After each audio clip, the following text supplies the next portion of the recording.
Lugupeetavad, on ettepanek tulla Tartu linnavolikogu istungi avamise juurde.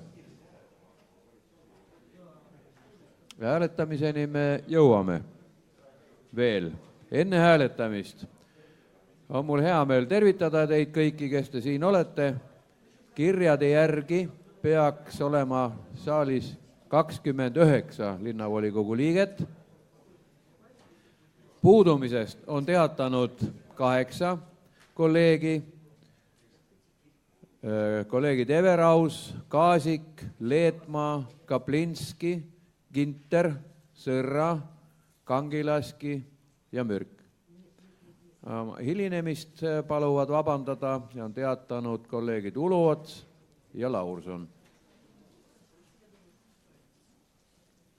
Istungil on palutud osa võtma linnavalitsuse liikmed Klaas, Laur, Lember, Semilarski, Suvorov, Teppan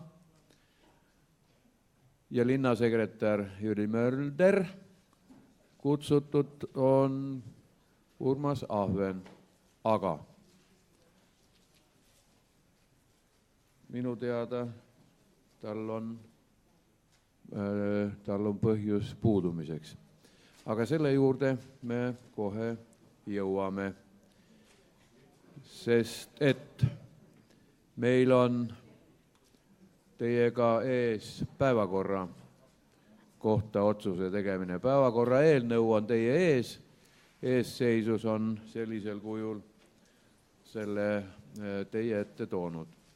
Küll aga on siin ettepanek teha parandus ettekandja osas, just nimelt päevakorrapunktid 9, 10 ja 11, kus on praegu ettekandjana märgitud Urmas Ahven, on ettepanek asendada ja kirjutada sinna abilinnapea Jarno Laur ettekandjana. Kas ollakse selle parandusega nõus?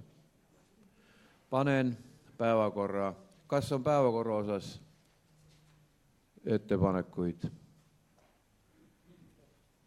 Panen hääletusele. Kes on nõus see päevakord meil kinnitada tänase istungi jaoks? Palun käega märku anda.